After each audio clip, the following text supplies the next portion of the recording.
instead of looking for like-minded people, look for the like-hearted people with a different mind so that we can develop and grow our perspective so that we can challenge ourselves.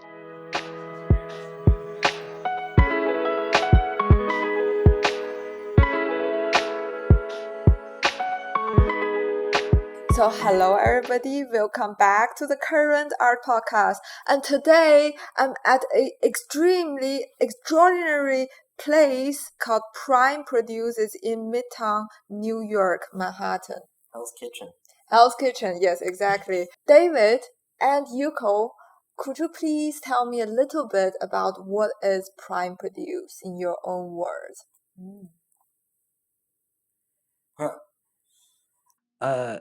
Well, we do this a lot, really. Yeah. So Prime Produce is an ecosystem. It's a community of communities, I say sometimes. It's a bunch of people who are friends and neighbors and family who are coming together to build something together that supports different kind of social impact work, but also creative work. We host events. We do projects together that happen in this building that we run. It's a cooperative is one of the versions of it that we run. We run a building together in Hell's Kitchen. It has a roof farm that one of our members, Renee, who is a farmer, runs. We have turtles, we have humans, we have beetles, we have critters that we're not as happy to have. But yeah, we do a lot of stuff together and try to do it through our relationships. And I'll add to that, Prime Produce is a bunch of people who care about people, a bunch of people who care about not only the people, care about things, care about all beings, like care about the trees, care about the building, care about the sustainability, care about different opinions. And I think it's a place where you can take edges off from what's going on in the world if you let it. And it's definitely one of a kind type of place, I would say. Yeah, that's Jeroen's department. Jeroen, but I can say briefly, Jeroen has been friends with this woman named Lori Kramer, who is the director of rehabilitation for turtles and tortoises for like New York State or City. Yeah, Turtle Lady of New York. She really is. And I don't know, somehow Jeroen has a rescue tortoise who's part of our community, who's a giant tortoise. And I think it followed from there. And then Lori gave him a turtle to take care of or something, and he formed a little team in the community. So people come from the neighborhood, and he became a licensed assistant rehabilitator. And so it's become quite the program. Earthlings NYC, it's called. Earthlings.nyc, because it has a website and an Instagram. Jeroen has worked with some after-school programs so that they bring students over here and like do a little educational, like experimental learning kind of thing. Make sure that you wash your hands before you touch turtles, because each turtles are different, and what might not be that big of a deal in our hands like can be infectious to some of the turtles. So you just want to be mindful of that. And so kids go bananas. It's very cute. Yeah. Little kids who visit with their parents really love the turtles. Like, I think we get the most excitement from little kids because of the turtles. Oh yeah, for sure. And also the beetles. So there's turtles and there's beetles. And the beetles actually go out into schools. There are classrooms that they rent the beetles to take care of. Because the beetles are like the turtles are very sensitive in some ways, but the beetles are a little tougher and less like susceptible to damage from little hands. Interesting. Yeah. So, and also they can travel a bit with the containers. Exactly. And the containers have become kind of an artwork. Maybe later you should see some of the boxes. It's pretty magnificent. Yeah, because they're actually like incredibly artistic. The boxes they use, and this kind of relates a lot to some stuff we do here. Jerome has been making the boxes using objects that we collected. Like, here we have books, but maybe you see a little hint of objects and strange little things. And at first, when I first joined the cooperative, I used to bring little things that were like gifts to have around, but some of the members were like, "It's lovely that you bring this, but when are you taking them away?" All the little tchotchkes. But what we eventually came to a kind of understanding is that they would go away, but into kind of a library. Interesting. In the basement, or in boxes that I hide around the building like a squirrel. Your desk. My desk mostly now. But Jerome, who was maybe concerned about it early on or at some point, discovered, well, if the things are here, I better use them. And so he's been using them in the beetle box. So like last week I went by and I saw a little pyramid, a stone pyramid I found. I don't know. I didn't even remember I had it. And he found it and put it with the beetles in a sand thing. So it's cute. perfect. So he's been finding all my little random objects and using them for the beetles. Yeah. So they create like kind of a wonder room, each of the wonder room for the beetles and the turtles. I like that idea. Wonder room. That's really good. That's very appropriate. Yeah. Oh, it's a very interesting ecosystem that you build in Prime Produce. And you mentioned downstairs like a library of materials that you collected. And then on the first floor, there's a event venue. And now we are sitting at a beautiful library. And I see that those boxes that being used are also like in some way sustainable. Like I really like the design, and it's like a lot of care into the space. There are different relationships with the cooperative. Everyone kind of participates. So we have around 20 something people in the cooperative generally. But inside of that group, there are people with different kind of roles and responsibilities. And there's, as we see it, there's like some sort of core group that moves around a little, but there's a set of people there's a very small group of people who contribute a lot. There's a little bigger group of people who contribute quite a bit. Then there's a bigger group of people who participate, I would say. And then there's the overall community that makes up the ecosystem. Some people are like here using the space and are part of the community, but they're not operating it in the same way. So it's kind of different layers. And I guess in terms of like the care and the like, I forget the other word you used that was really nice. It wasn't intention, but it was like intention. We tend to like try to make use of the things we have. And there's a practice we have every month that one of our members, Carlos, has been really stewarding called a day of care.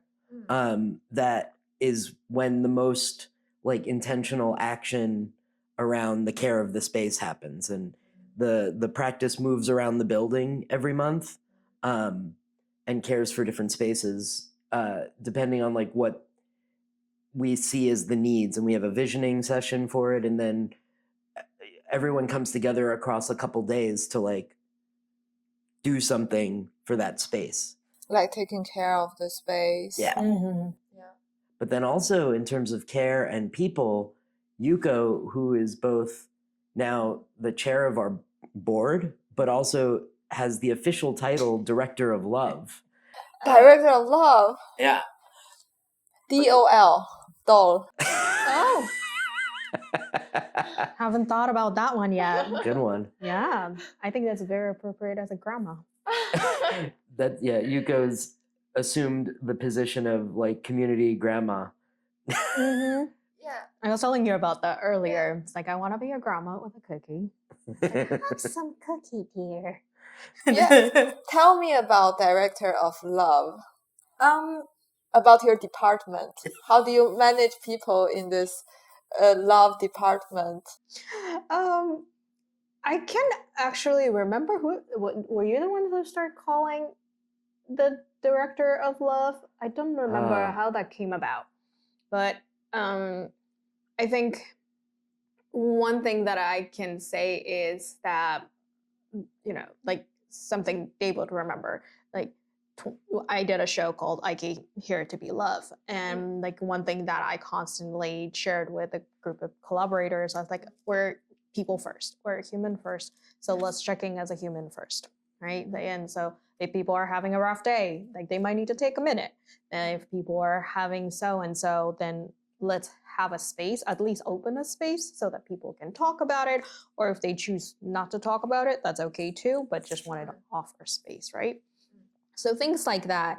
And I think, I don't know if this is a borderline micromanaging or not, but I'm someone who said, hey guys, if you are going out of town for an extended period of time, like holiday season, like right now, like if you're going away for a long period of time, we don't want to worry that you're going MIA. So just let me know where you're going and when you're coming back, please. Even things like that. And so you have different people's like agenda and schedule on your mobile phone, and keep tracking their like air tag on Dave and make sure that he's not stacking. That's terrifying, actually. Oh no, but I get messages of sometimes, like I've been dealing with like long COVID kind of stuff, and I take a few days off every few weeks to like just disappear. But then Yuko is like messaging me being like, are you okay? Are you getting rest? Are you drinking water? Like, but also the thing with the vacations or with people going away, it's amazing because it's both Yuko is saying like, we want to know you're okay and that we didn't just lose you somewhere. And then also it's a way of making sure everyone who's here, who is still having to do the work of running this thing, knows that for that period of time, they have to be aware that that person who's away isn't going to be taking care of things and shouldn't be because they're away. They're on vacation.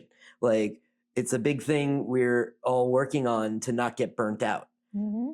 And so that practice of making sure we all know how that like thing is changing, of like what work we have to do and what we have to care for and what we have to pay attention to, like that's part of like the love that we express of each other is, hey, like you get to take space and we get to take the work and the weight of it while you're away. And that's like part of the care that we express. But it's very funny because the director of love, it sounds very like, mushy and like, but really what it is like this cooperative and this ecosystem, and you use the exact right word, like that's the word we use. The thing that moves around is, we hope, like care through relationships. And so a lot of things we do here are focused on making sure that whatever is happening, our relationships are the thing we work on, and everything else follows from it. We hope. That's the idea.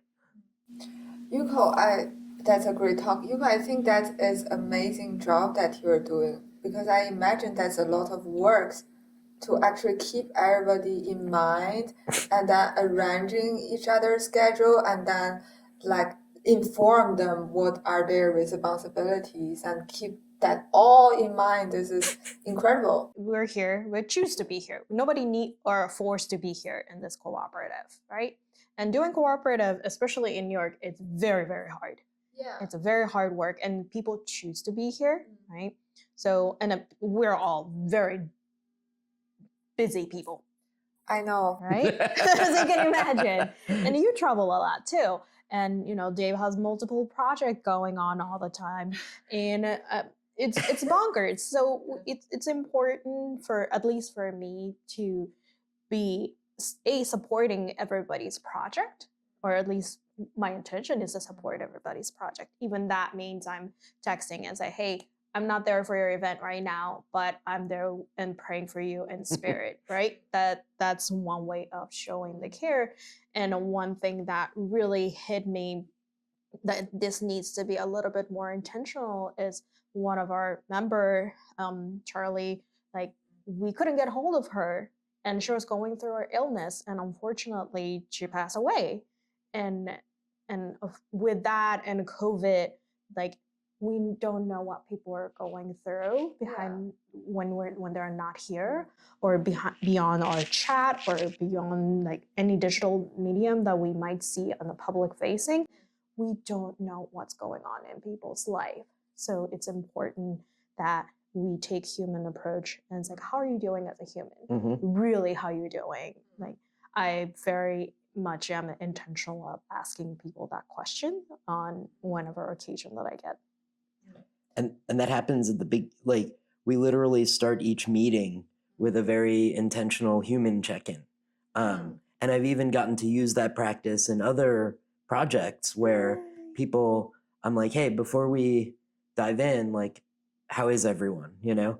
And it makes the way a meeting or a collaboration goes, like, much more, it feels better, you know? It's like you're more engaged if you are aware that you're working with a human and that I like working with non-humans too, but like that idea of expressing care as part of the practice is something that's really become valuable in communicating it. And it is a lot of work and there's more to say about the work of it, but it's something that I've gained a lot from that practice and, you know, seeing Yuko do it. It's very subtle. Yuko's just like, hi humans, how are we doing? You know? And every time though, you know? Yeah, tell me a story that a project that you go through together and that you really, really liked. Well, too many. I know, too many because you do too many things. I know there's also a garden upstairs. I know you also do like dinner nights and you prepare food together and then you run concerts and you do art exhibitions. Like this space has been used in so many different ways and is very, very transformative, I think, for the people who live near here. hopefully. Why don't you go first? Oh boy. It can be an art project that you really like. I mean, the first thing that comes to mind is the first thing. I think Yuko and I, we've been part of this. We're the two like second and third longest members here now. But when Yuko joined, there were a whole bunch of other people here and like we hung out and did stuff, but we didn't like really dive in to doing something together until during COVID. I'm going to tell the Ichtable. So Ichtable stands for the show that Yuko did. It's the title, I Came Here to Be Love. And I'll try to give the shortest version. It was locked down and no one was really using the building for everyday stuff. So I took over the ground floor to do, we were building partitions for COVID, but I got a little excited and one of them became a big art project for me. And the whole ground floor was a construction site. But during that time, Yuko and some of her collaborators were like, hey, we want to do a show. You were writing and doing this whole thing. And so they were like, hey, let's do it there. It's COVID time, so we can only do hybrid. So, or well, I don't know if I could tell the origin story exactly right. But long story short, Yuko came here with with the director and the stage manager, producer, and they were like, oh, we want to do a weird little show. And then the end result was this extravagant thing that I did all these sets for, and Yuko performed. It was a solo show, and Yuko performed this astonishing set of songs, and we transformed the space into like 6 or 7 different sets that like transformed, and it was a very intense like couple of months, right? The whole thing. Or it was 1 month. Or it was very quick. Right. Yeah. You showed up, and then a month later, it was like everything happened or something. I think it was like 6 weeks. And when I say you showed up, I mean, Yuko's already deeply part of the space, but she was like, let's do this. And we transformed everything so intensely. And it was like only 6 people, I think, total. 7. 7. And the like intensity of the production cycle and the performance itself was partially live stream. And Yuko was so funny, was wearing star of the show, writer, like you did the book, and also you were producing it at the same time. And I scored it. And you scored it. Yeah, I can't even think of how many, I don't even know all the hats. I was sort of making the physical space and helping make it happen here. But that was like, we went super into the deep end. Like we were just like, oh, we're in the space together. And then it was like, okay, we are super in this now. Like that was so wild and beautiful. It was amazing. Like the show was fantastic. Like how we worked together, the group was, it was like the first big major project that Yuko and I did together, and like set a very high bar. Yeah, it is.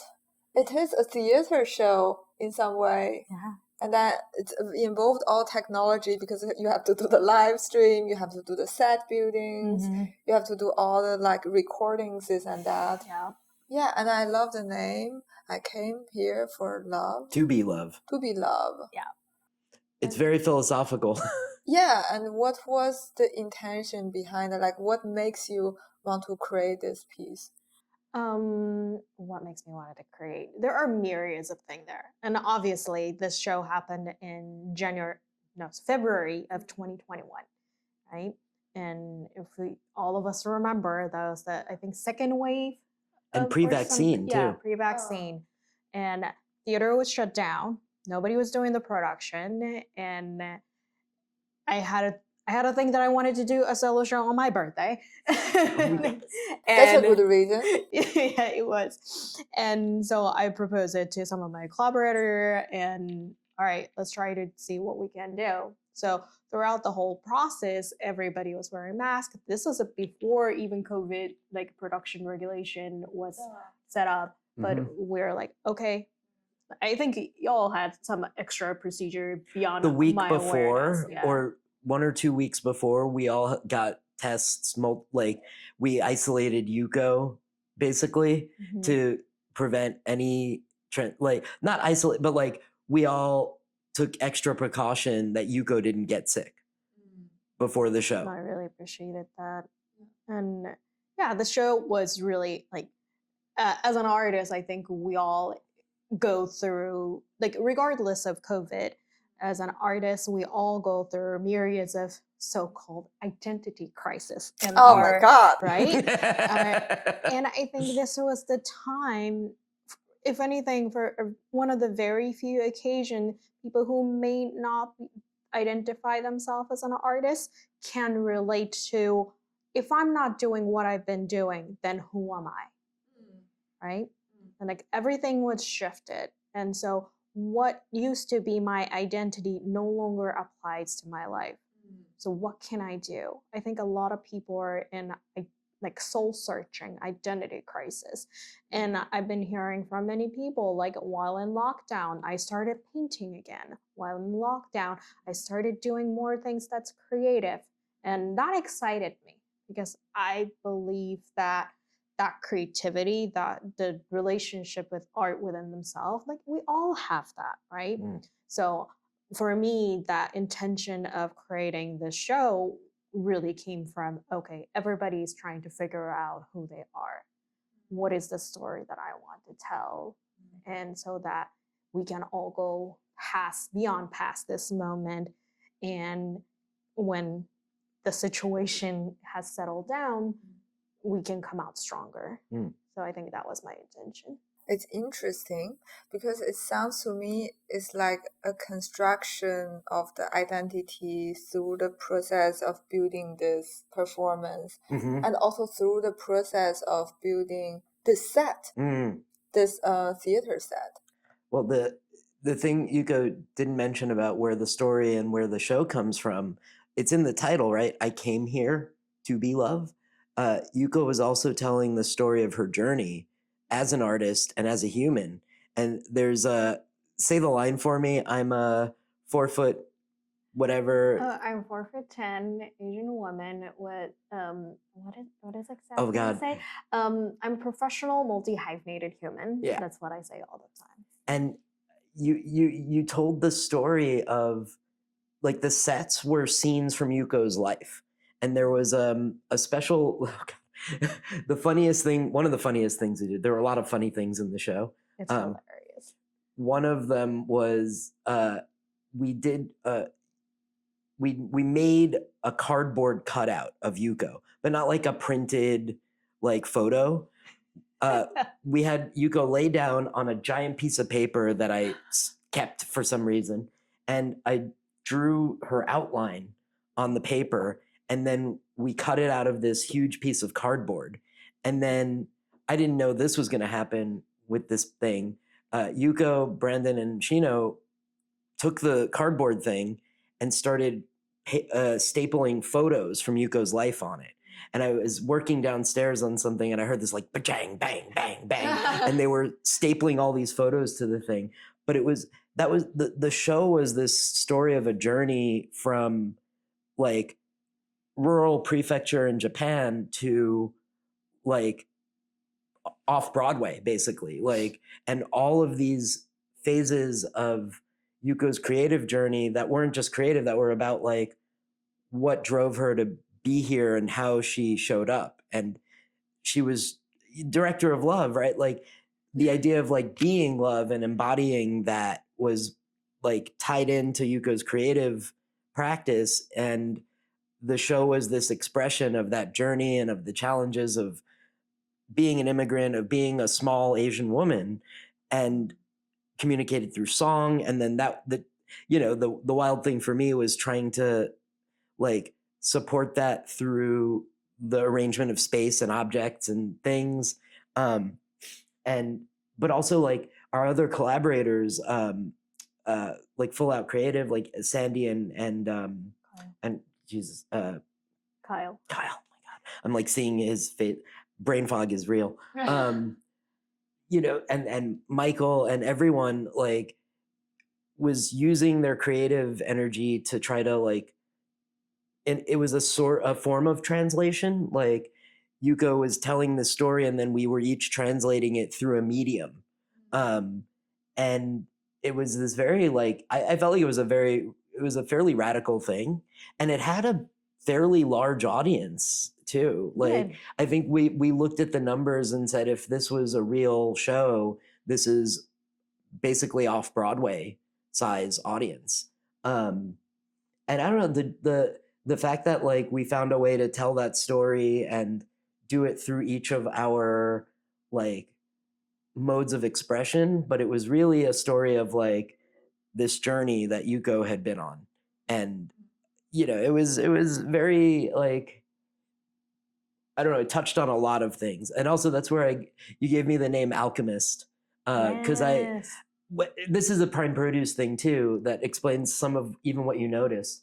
When someone comes here and has a project, they tell us what they want to do. And the example of Yuko's show was Yuko, and they came in and they're like, oh, we just want to like walk around with a camera and maybe push Yuko around in a little cart and make a funny little thing.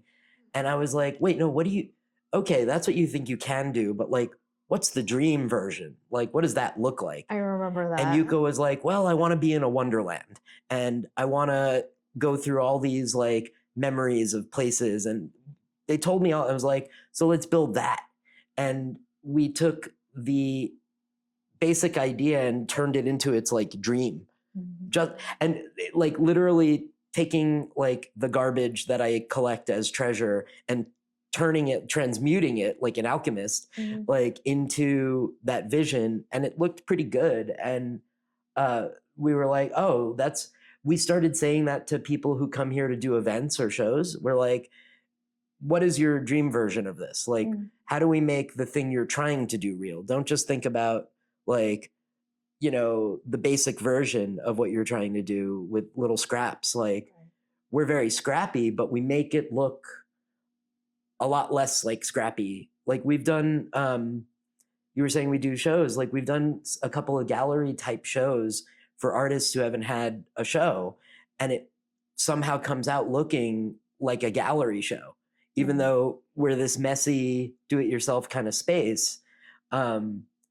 We kind of, you know, the phrase, like we punch above our weight, like we try to make a whole lot happen from a little, and it comes out. And that show was really one of the first times we really like flexed it for a creative output. Like we'd had some amazing stuff before COVID, plenty of amazing things before COVID, but what Yuko was describing about what changed in COVID, like we had to find a way of keeping this community doing the kind of expression and collaboration that it had been doing before, but with all these new limits. And that was a really wonderful like expression, or like, you know, sort of like flexing of it. We're like, can we do this? And oh, we can do more than we thought we could. And I will like, I want to share one thing. Brandon Remaker, who was the director of the show, they early on told me, hey, this is the way they wanted to showcase Prime Produce. So they wanted to use all the rooms in our building. So even though that was a one-person show, and there's a scene that took place in this room, there's a scene that took place in the downstairs area, there's a scene that took place in our third floor, and we all tied them in together. In the basement. And then basement. We started from the basement actually. But like Dave said, this project was really important for me to get to know Dave and to do this project, but really understanding the importance of like, what can we do with what we have? And I don't think, aside from overhead and our time, like I don't think we purchased anything, right? I think everything was like, you had all the wood or the construction site that was built it out. And I think we might have brought stuff that we already have in our hand, as in like, you know, whether that's an equipment or whatnot, but a lot of things we brought it in here and we didn't really buy it. And we wanted to really challenge that too, because Prime Produce, the things that we can do here, it's crazy. And as you can see, you might have experienced, a lot of the folks that we bring in here, especially the builder type of people, like Kara, like Kara Fan, who was on your podcast, like when she first came in here, went to downstairs, it was a candy store for her, basically. Like, there's so many, because there are so many things that you can build out of, and so the potential is unlimited. And like Dave said, what's your dream vision? How can we support? And again, we're scrappy, but one thing that we can say for sure is that we care.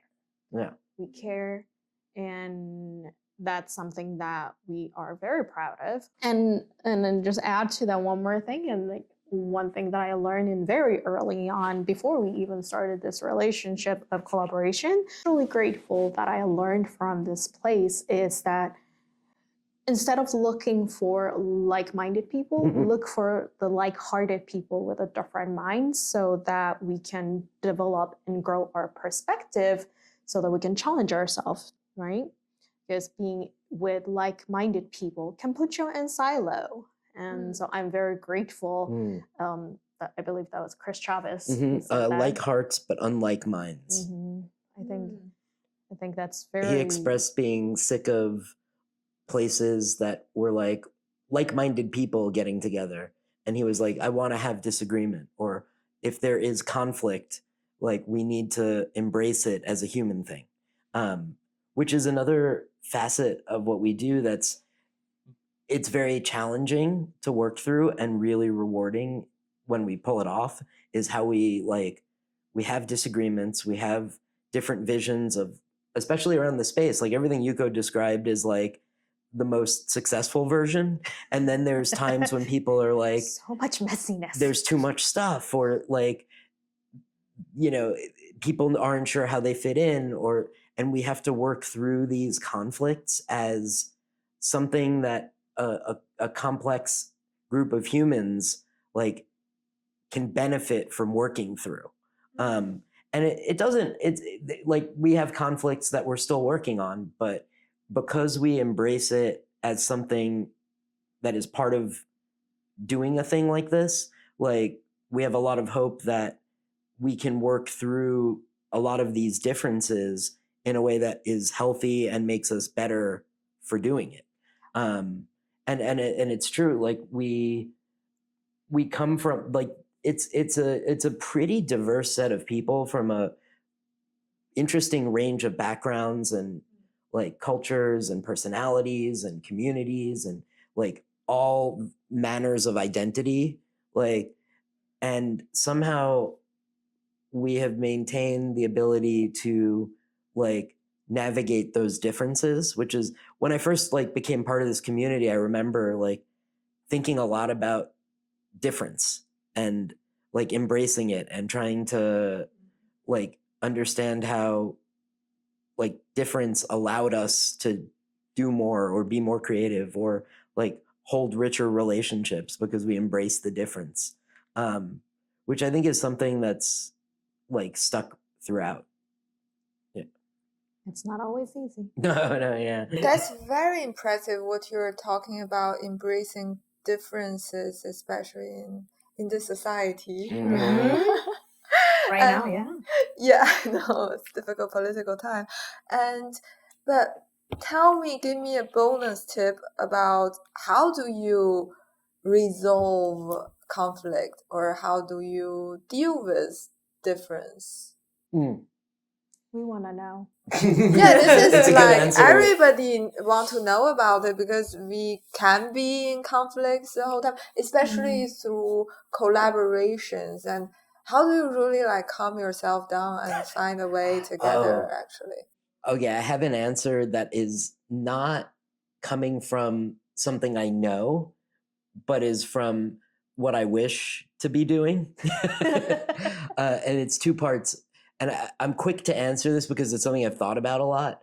But again, this is the aspiration.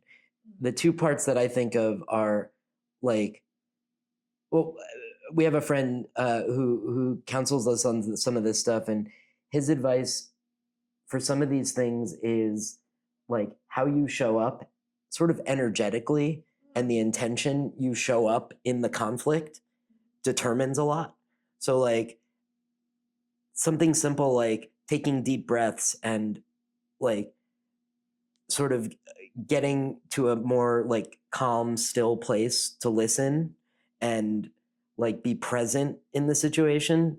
Even if you're not in the conflict, if you bring that energy, it can have an effect on the way people communicate. And that's the second part, is communication seems to be like one of the magic ingredients to working through any of these things, is the willingness to both like speak up for yourself and express what's going on for you, and then also being able to receive that and listen and hold the space to listen, even if you disagree or don't see things that way. It seems like when people get to a place of like appreciating that someone has a different perspective or had a different experience of something, like that acknowledgement seems to be a very important starting place for going toward resolution. And we've had people like Chris, who is a founding member, or Michelle, who is an early member, that work on conflict resolution as a practice. And we're very lucky that we had that. Because, and I just did a project about this, but like a lot of communities run into serious problems around conflicts grievances, issues that in which harm is happening that aren't handled well.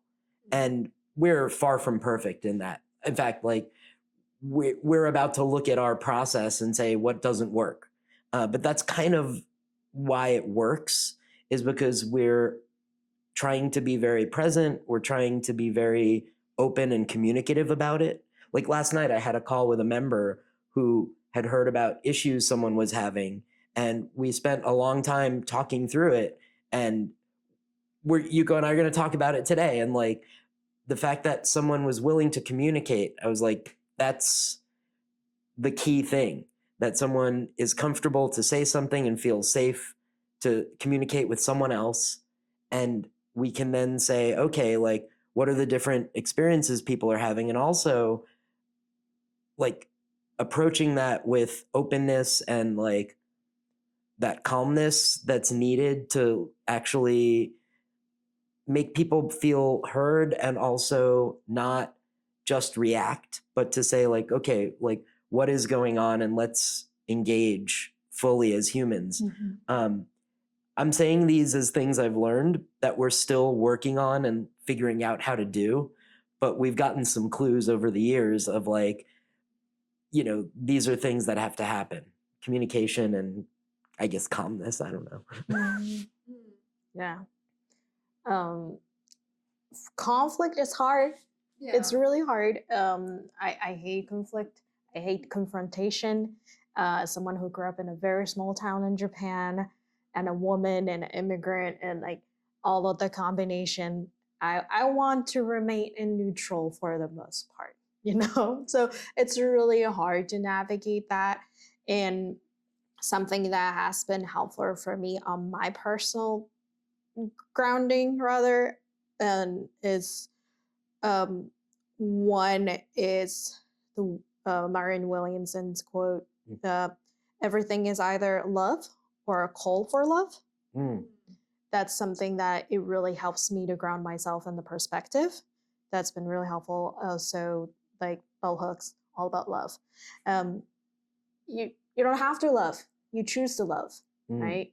So I think those are the things that, how can I come back to love and approach from here? And that's something that I want to bring into the heated moment.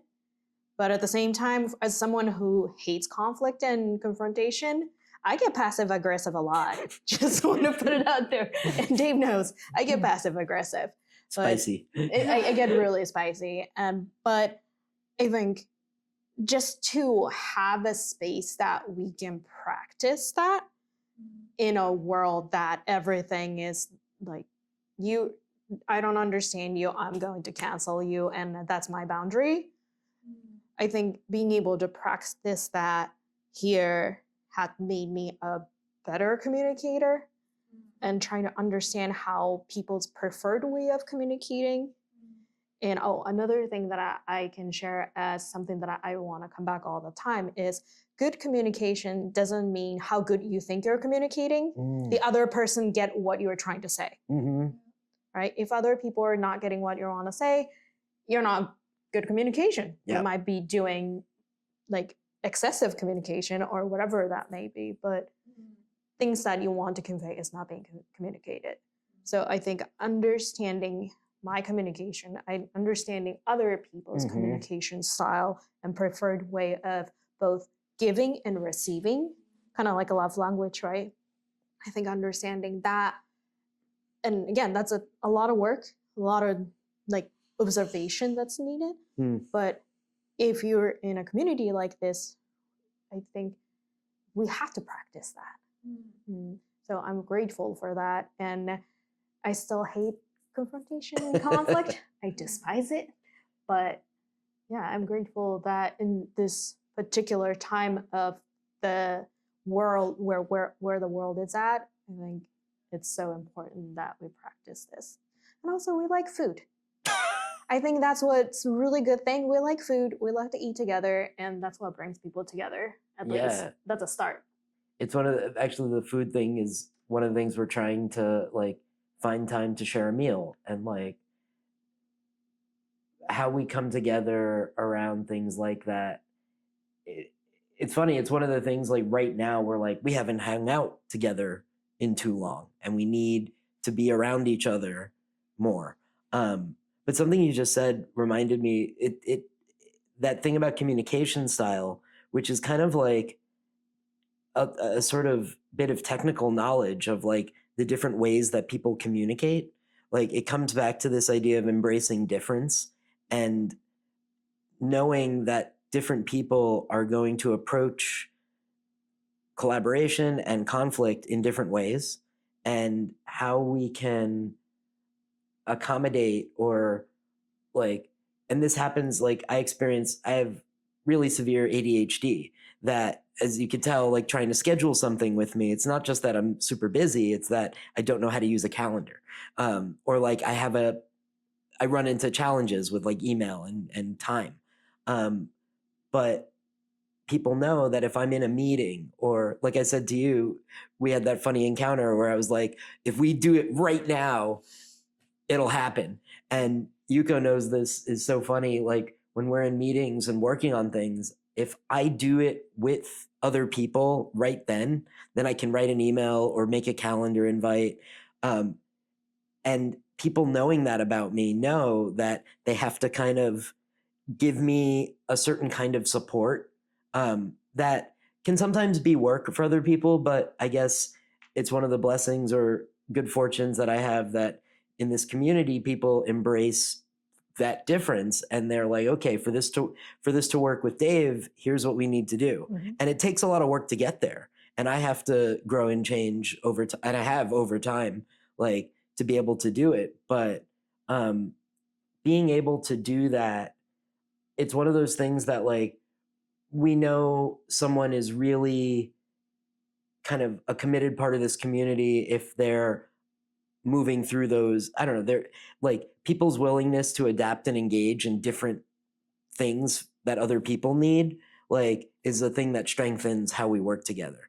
And even if somebody has like a challenge with that, like we try to embrace that and find ways to work with them. And like you were mentioning Charlie, like Charlie was not on any of the platforms, but Charlie stayed engaged by showing up, or by like we would call her, or there's members who don't use certain digital platforms, but we know that we have to, if we see them in person, like we can talk about all the things and they'll be fully engaged, and we have to kind of find those different ways to meet people where they are. That's a thing you say a lot, is like in any of our things, ranging from like conflict resolution to like collaborative client-based practice, like we're trying to meet people like where they are, but also bring them to like some shared space that we can then make a collaboration work, It's impressive because I was like reflecting a lot, I was listening a lot. And I remember first time I came to Prime Produce is like 2 years ago. I was working on this performance with William Hooker, Ishito, and Ras. That we did this 3-day festival called Rhythm of the Kitchen. And I got to know this very interesting ecosystem that you built. And I remember at that time, David showed me the library, the architecture book library, and then he showed me the garden. I remember that was September, so there's still gray outside, and it's a really beautiful rooftop that it feels like, wow, this space really utilized all the resources in this building. And I also got to visit the turtle. At the time, I don't remember the beetle was there. Maybe they were newcomers, possibly. And then I met Yuko in the co-working space.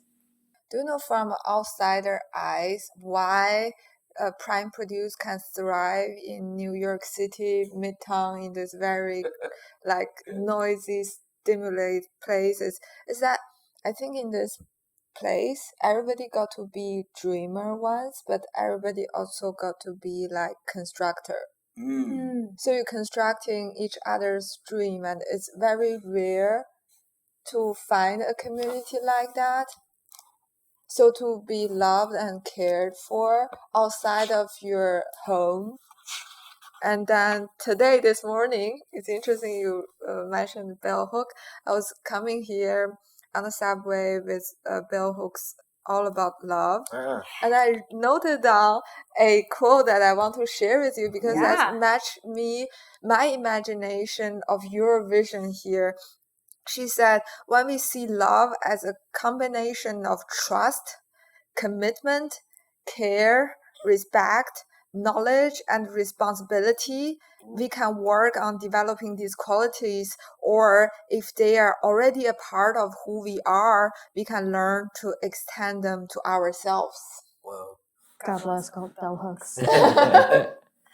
Yeah, thank you so much for joining me for this episode.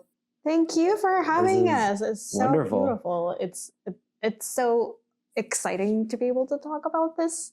And so thank you for having us. Could you please remind of my audiences, how do you find Prime Produce and how do you work together with you in this amazing place?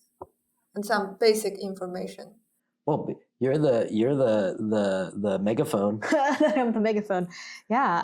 If people want to learn more about Prime Produce, you can visit our website, which is primeproduce.coop, COOP at the end, not .com, but co-op. And you can have information about the membership, some of our community initiative. You can take some pictures of the photos and events we have done before, and we'll also have an Instagram that's a Prime Produce. And one of our member, Eli, is taking it over and making some cool videos, and hopefully soon the highlight of the series should be coming out. I think that's what Eli's working on.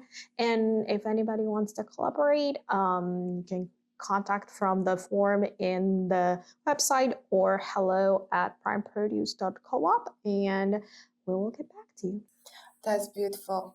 What about you? Oh, what about me? What about your plug yourself? Plug myself. Wow. I am. As I was sharing earlier, I am in a major transition in my life right at this particular moment. But if you want to see some of my work or what I believe in as a core of my practice, you can visit my website, which is yukoislovelive.life.com. Yes, it's yukoislovelive.life.com. And Instagram is also the same. And if you're a LinkedIn person, I'm Yuko Kudou. And wait a second. So Yuko has a podcast. Oh, yes, thank you. Which you will be on soon. Yeah, exactly. Yes, I'm hosting a podcast called Braver Love Podcast, and you can find that by typing in Braver Love Podcast. And I love talking about very much, we're in alignment with what we're talking here: community, sustainable practice, heart-centered practice, and people who are actively supporting the community. And I cannot wait to have you as a guest on the podcast. Oh, I'm so looking forward. The one I'll push out is the one we're sitting in. We're in this library called the Cybernetics Library. And by the way, I'm on the Prime Produce website. You can find out things about various things I get up to on there because it's the only good web presence I have. But this library has very happily been active lately. We have a wonderful artist who just redid our website, Chusky Knowles. But the website is cyberneticslibrary.org. And that's also on Instagram as Cybernetics Library. We could do a whole other podcast about what cybernetics is. I love to. I will link down below, and I'm sure people are very interested to know. And me too. I'm very curious. Well, it's the very shortest thing is that we're not actually interested in like weird technology itself. We're interested in like how we're part of big systems like technology, but also art and politics and race and power and all these things.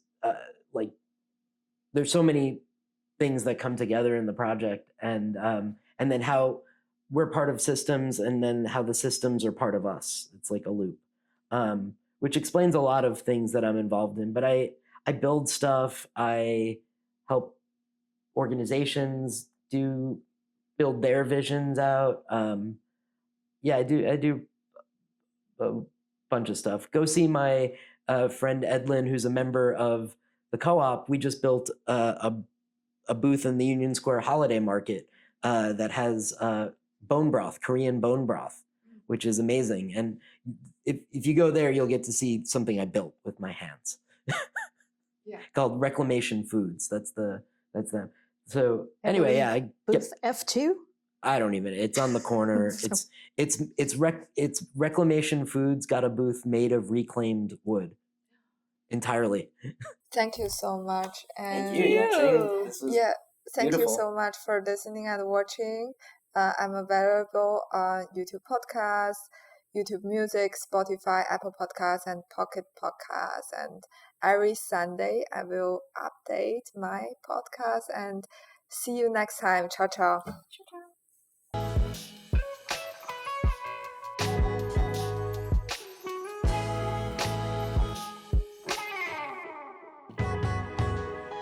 Oh, thank you for coming back and for being so kind to with your words and with having us here, and for doing your work.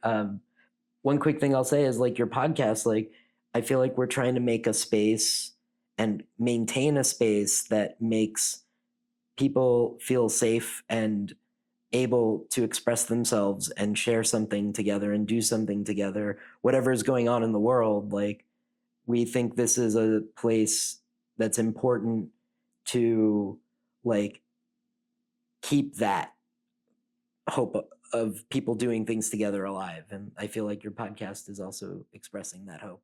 So, thank you.